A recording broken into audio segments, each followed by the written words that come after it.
우리 한 목소리로 함께 합독합니다. 마가복음 4장 21절에서 25절까지 함께 읽습니다. 시작. 또 그들에게 이르시되 사람이 등불을 가져오는 것은 말 아래나 평상 아래 두려함이냐 등경 위에 두려함이 아니냐. 드러내려 하지 않고는 숨긴 것이 없고 나타내려 하지 않고는 감추인 것이 없느니라. 들을 귀 있는 자들은 들으라. 또 이러시되 너희가 무엇을 듣는가 스스로 삼가라. 너희 헤아리는 그 헤아림으로 너희가 헤아림을 받을 것이며 더 받으리니 있는 자는 받을 것이요 없는 자는 그 있는 것까지도 빼앗기리라. 아멘. 오늘 아침에 상고할 말씀은 5절밖에 되지 않지만은 정말 귀한 진리의 말씀이 여기 포함이 되어 있습니다. 앞에 석절 말씀을 중심으로 세상의 빛으로 오신 예수님이라는 제목으로 함께 저희들이 은혜를 나누기를 원합니다.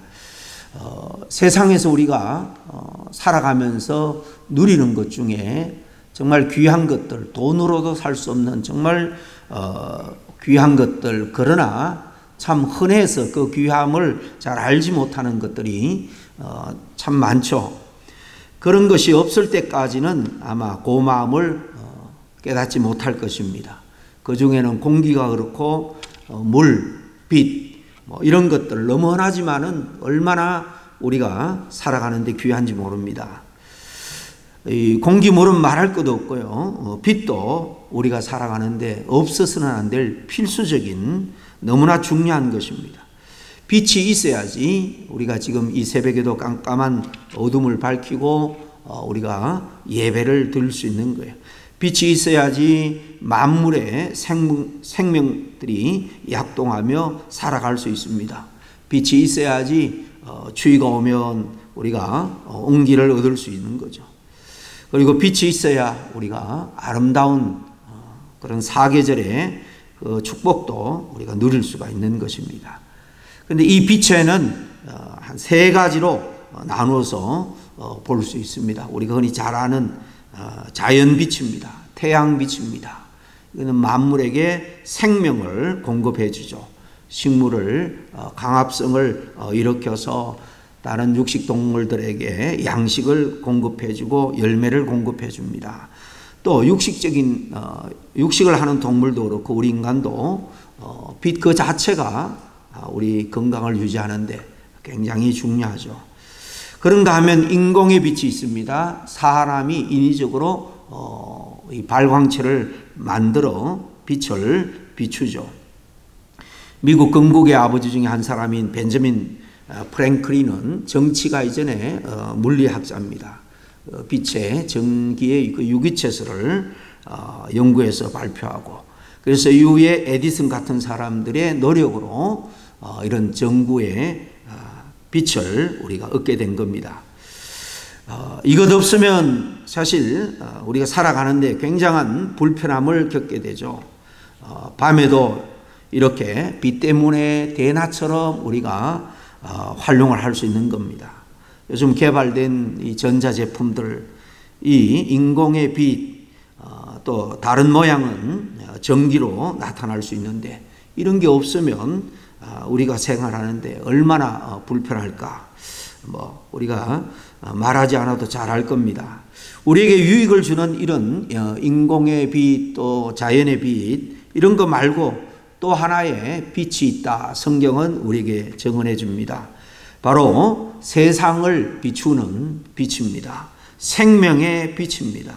오늘 예수님을 그 빛에 대해서 비유를 하여 말씀을 하고 있는데요. 우리가 지난 시간에 바로 앞에 보면은 씨가 땅의 종류에마다 떨어질 때에 열매 맺는 것이 달라진다. 이 내 밭에 떨어지는 씨 비유에 대해서 우리가 말씀을 들었습니다. 그리고 이어서 지금 이 불을, 옛날에는 지금 이런 전기가 아니고 기름을 이렇게 심지에다가 꽂아서 밝히는 등불입니다. 이 등불을 켜가지고 어디에다 두느냐. 이 등불 비유로 말씀하는데 오늘 읽은 첫 절 21절에 보니까 또 그들에게 이르시되 사람이 등불을 가져오는 것은 말 아래나 평상 아래 두려함이냐 등경 위에 두려함이 아니냐 그렇게 말씀하죠. 제가 초등학교 2, 3학년까지만 해도 제 외가 시골 산골이었는데요. 이 도로변에서 한 1시간을 걸어 들어가는 곳인데 그때만 해도 호롱불이라 그래가지고 다른 지역은 거의 전기가 들어왔었는데 제 외가는 한참까지 전기가 들어오지 않았습니다. 그래서 어두워지면은 이 호롱불 심지를 이렇게 외할아버지 할머니가 다듬고 불을 켭니다. 그리고는 이렇게 나무 스탠드로 만들어 가지고 위에 이렇게 동그랗게 판을 만들고 이 등불을 호롱불이라 그러죠. 올려 좀 높은 곳에 올려 놓아야지 전체가 이렇게 비치고 그 불을 통해서 좀 희미했지만은 저녁도 먹고 오손도손 이야기도 했던 기억이 나옵니다. 지금 여기 주님께서 말씀하고 있는데요. 여기 나오는 먼저 그들이라고 되어 있는데 여기는 바로 앞에 이 시 비유에 대한 말씀을 들은 그런 사람들입니다. 주님의 제자들이죠. 시 비유는 그 비유에 대해서 구체적으로 해석도 들은 사람입니다. 근데 주님께서 다시 비유로 하나님의 나라에 대해서 가르치고 있는 겁니다. 이들 중에는 자신의 문제, 질병, 또 자식의 문제 등등을 가지고 해결받기 위해서, 고침받기 위해서 나온 사람도 있을 것이고, 또 여기에는 어떻게 하면 예수님을 이 올무에 걸어서 실족하게 할까? 마귀의 사주를 받아서 움직이는 예수님을 넘어뜨리고 하는 자들도 여기 많이 섞여 있었습니다. 그런데 유대인이라면 지금 주님 앞에 몰려있는 모든 사람들에게 공통적으로 가지고 있는 그런 생각이 있습니다. 뭔가 하면 지금 로마의 압제의 고통을 받고 있기 때문에 자기 민족을 해방시켜줄 메시아를 누구나 할 것 없이 그들은 다 기다리고 있었습니다. 구약에 예언된 메시아가 와서 지금 고통받고 있는 자기들을 저 불의의 압제자 로마로부터 해방시켜줘서 자유를 얻고 정말 공의와 정의가 넘치는 평등이 실현되는 그런 하나님께서 약속하신 나라를 다 기대하고 있는 사람들일 겁니다. 예수님들이 바로 자신들이 기대하는 그분이었기를 처음에는 바랬을 겁니다. 예수님은 그러한 마음을 가지고 있는 그들을 향해서 말씀합니다. 밤마다 경험하는 그들의 일상생활을 통해서 아주 쉽게 설명을 하죠. 밤이면 등불을 가지고 방을 환하게 밝히는데 사람들이 그 등불을 켜서 방으로 가지고 와서는 어디에다 두느냐 하는 것입니다. 이 곡식을 달아재는 말 있죠. 둥근 그냥 원통입니다. 그걸 뒤집어서 그 위에 물건도 얹고 예전에는 그랬습니다. 그랬는데 여기 보니까 그 등불을 말 아래 등불 놓고 그 말을 뒤집어서 덮어놓기 위해서 그렇게 등불을 방 아래 가져가는 게 아니라는 것이죠. 여기 평상 침대입니다. 침대 밑에 또 등불을 두기 위한 것도 아니라는 것입니다. 그렇게 될 때에 등불이 빛을 밝힐 수가 없는 거죠. 제 기능을 할 수가 없는 것입니다. 불이 방을 환하게 비추도록 등경 위에 그 등불을 둔다는 겁니다. 오늘날로 말하면 사람들이 불을 켤 때 불이 가장 잘 비치는 곳에 두지 않겠느냐 그 말씀입니다. 앞에 씨 뿌리는 비유에서 씨가 말씀을 상징하듯이 예수님이 등불을 말할 때는 단순한 불을 켜는 등불을 말씀하고 있는 것입니다. 주님께서 하나님의 나라가 가까웠다 선포하면서 메시아로서 사역을 시작했지만은 그 하나님의 나라는 그들이 소망하는 로마 제국으로부터 다시 민족을 해방시키는 그런 정도의 나라가 아닙니다. 온 세계를 하나님의 권능으로 새롭게 하는 하나님의 나라를 새롭게 건설하는 그런 큰 의미에서 주님은 메시아로 구원자로 이 땅에 오신 거죠. 그럼 이 등불은 뭘 상징하겠습니까? 본문에 나오는 이 등불은 원문에 그냥 하나의 램프가 아닙니다. 더 램프 하나밖에 없는 그 등불 이렇게 되어 있는데요. 그 등불은 하나님 나라의 주인공이신 바로 예수님을 가르칩니다. 예수님이 하나님의 나라를 세우시고 하나님의 나라를 사랑과 공의로 통치하시는 바로 그 나라의 주인공이신 예수님을 사실 등불로 비유하고 있는 것입니다. 사실 자기 자신을 등불로 이렇게 비유해서 말씀하고 있는 거죠. 예수님은 죄로 어두워진 세상을 빛으로 비추기 위해서 오셨다. 그 말씀이죠. 예수님이 빛으로 오셨는데 그 당시 사람들 대부분이 알지 못한 겁니다. 예수님은 아주 분명하게 요한복음에서 내가 빛이다. 그저 광합성이나 돕는 빛이 아니라 정말 이 피조 세계 전체를 온전하게 새롭게 할 구원할 그 구원의 빛, 생명의 빛이다라고 말씀을 하는데 알아듣지 못한 거예요. 요한복음에 특별히 요한이 예수님을 자기 스스로가 나는 생명이다, 나는 사랑이다, 나는 빛이다 이렇게 언어적으로 표현한 부분들을 하나도 놓치지 않고 다 기록한 것 같아요. 그래서 사랑이다라고 예수님 스스로가 이렇게 표현한 곳이 이 사랑에 대한 말이 거의 60여 번 나옵니다. 그리고 이 빛에 대해서도 자세히 찾아보니까 한 23번 정도 나옵니다. 바로 이렇게 예수님은 이 땅에 빛으로 오셨습니다. 그 중에 한 곳이 요한복음 8장 12절인데요. 예수께서 또 일러 가라사대 나는 세상의 빛이니 나를 따르는 자는 어둠에 다니지 아니하고 생명의 빛을 얻으리라 그랬습니다. 또 12장에 가보면 46절에 나는 빛으로 세상에 왔으나 무릇 나를 믿는 자로 어둠에 거하지 않게 하려 함이로다. 그냥 뭐 등불을 제공해 주기 위해서 그런 게 아니죠. 정말 인생의 무지로부터 어둠으로부터 밝히 진리의 빛으로 깨우쳐 생명의 길, 구원의 길로 나아갈 수 있도록 인도하는 그 빛으로 오셨다라는 말입니다. 그런데도 그 당시 사람들은 영적으로 눈이 감겨 있기 때문에 영적인 무지 때문에 예수님이 빛으로 오셨다라는 것을 한참 동안 깨닫지를 못했습니다. 세상에 인공의 빛이 있고 세상에 태양빛이 비치지만은 여러분 그것을 다 볼 수는 없죠. 눈이 보이지 않는 사람은 그 빛의 밝음, 빛이 비추는 그 아름다운 색깔들 볼 수가 없습니다. 마찬가지로 영적으로 눈이 감긴 사람은 생명의 빛을 볼 수가 없는 겁니다. 사도 바울이 학문적으로는 뛰어났습니다. 이 유대교 선생이 될 만큼 전문적인 종교 교육을 받은 사람이에요, 사도 바울. 그런데 다메섹에서 부활의 주님 그 빛으로 그에게 임하기 전까지는 예수님을 각인하지 깨닫지를 못했습니다. 빛으로 오신 예수님을 만나는 것은 이렇게 지극히 개인적인 사실 체험입니다. 이 체험이 없으면 빛이신 예수님에 대해서 사실 이해가 잘 가지 않습니다.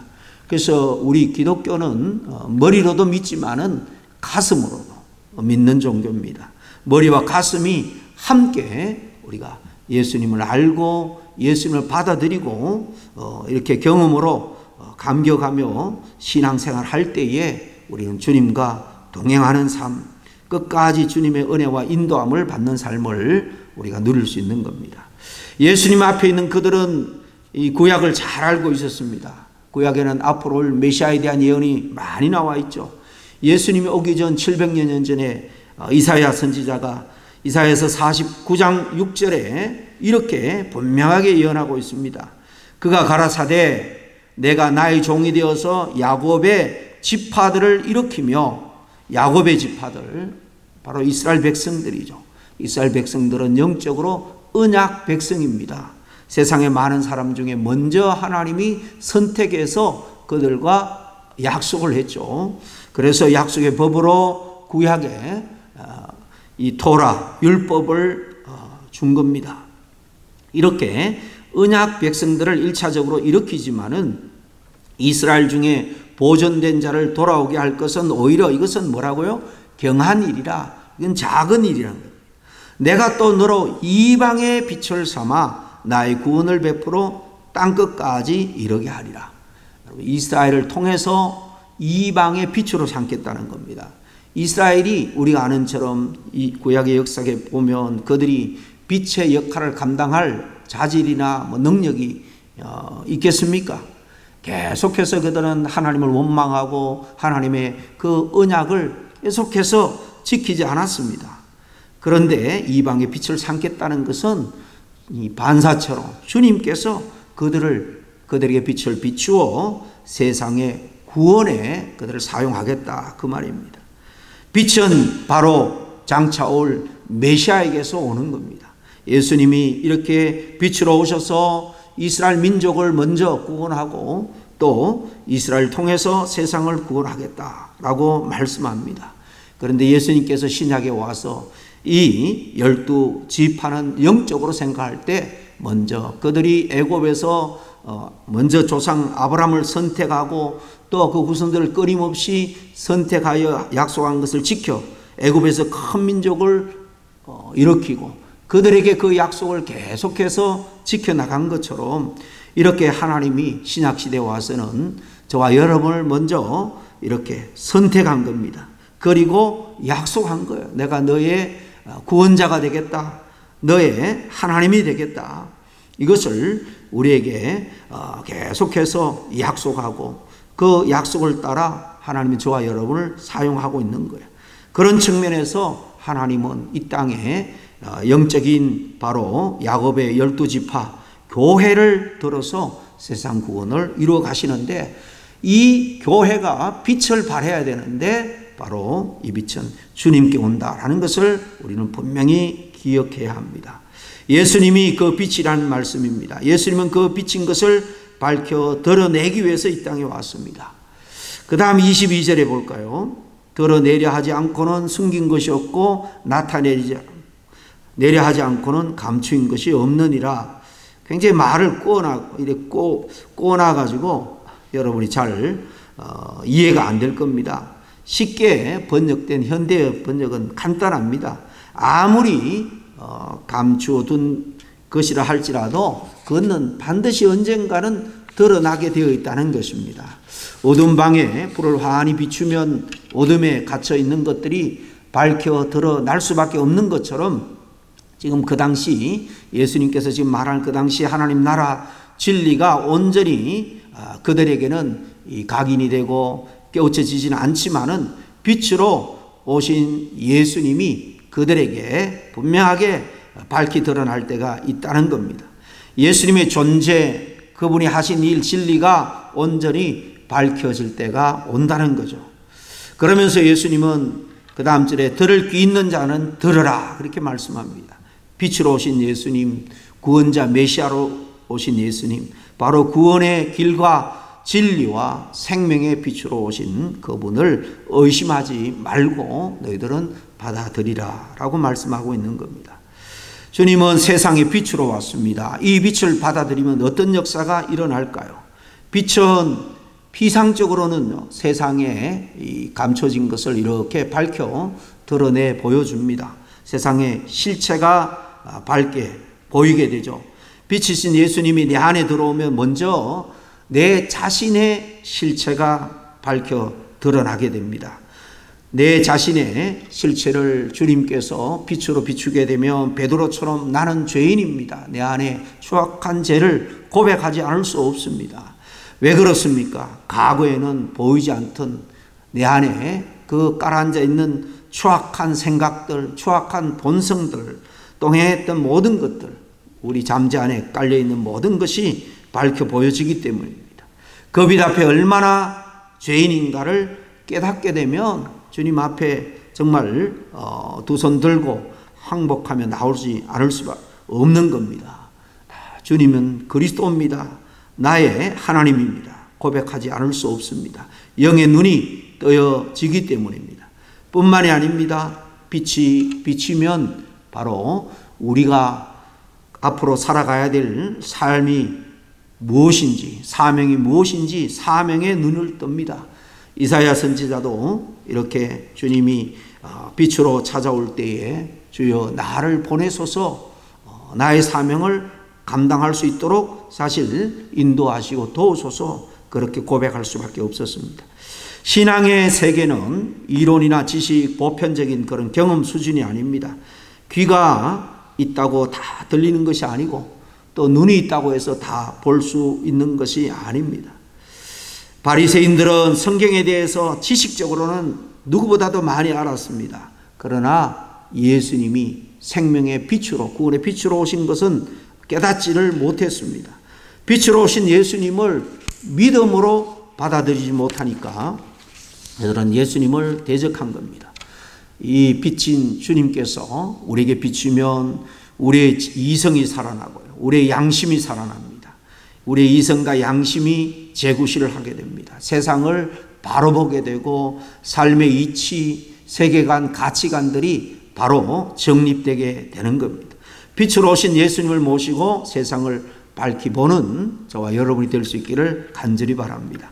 둘째는 이 빛을 받으면 어떤 역사가 일어나느냐? 당연히 어둠이 물러가죠. 죽음의 어둠, 두려움의 어둠, 질병의 어둠, 근심, 걱정, 이런 전쟁과 기근의 어둠들이 이 예수님의 빛을 통해서 다 물러가게 됩니다. 빛으로 오신 주님께서 이 땅을 새롭게 할 때, 하나님의 나라가 완성될 때에 이런 모든 것들은 다 달라지게 됩니다.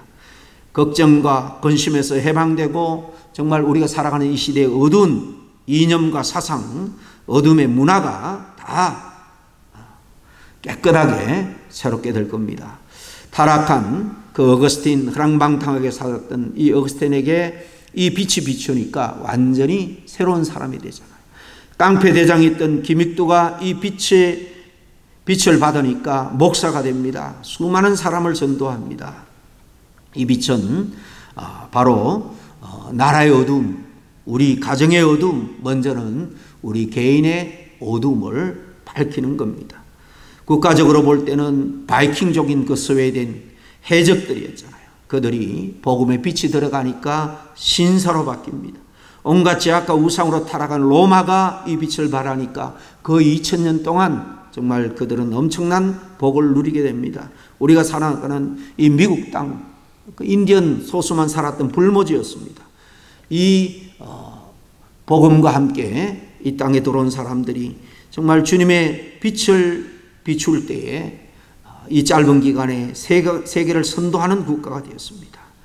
이 빛이 비출 때 예술적인 감각도 깨어납니다. 훌륭한 핸델, 베토벤, 또 유명한 작가인 톨스토이, 도스토옙스키 같은 이런 유명한 문학가들 다 예수 그리스도의 빛이 비추어 각성될 때에 엄청난 잠재력이 발현된 것을 볼 수 있습니다. 마지막 빛을 비추면 어떤 역사가 일어나냐? 가장 중요한 생명이 살아납니다. 죄로 말미암아 죽을 수밖에 없는 우리들이 생명의 자리, 구원의 자리로, 영생의 자리로 나아갈 수 있습니다. 우리는 이제 생명의 빛을 받은 사람들입니다. 죽은 사람들이 아닙니다. 영원히 살아있는 영원한 생명을 갖고 살아가는 사람입니다.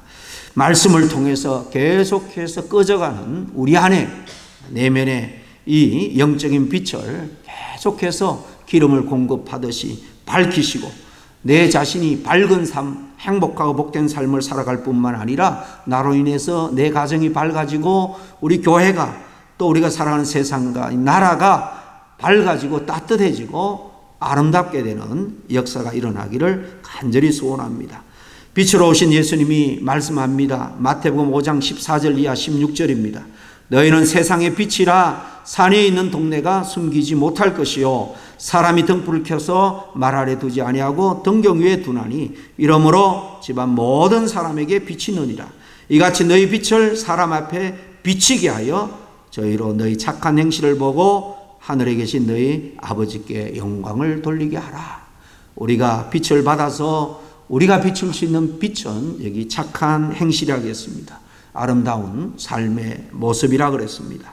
말 한마디, 표정 하나, 우리의 하는 행동 하나하나가 다른 사람에게 빛이 되는 그런 삶을 살아갈 수 있기를 이 아침에 결단했으면 좋겠습니다. 우리가 살아가는 세상은 어느 때보다도 어둡습니다. 그래서 빛이 필요합니다. 그래서 저와 여러분을 먼저 빛의 자녀로 불렀습니다.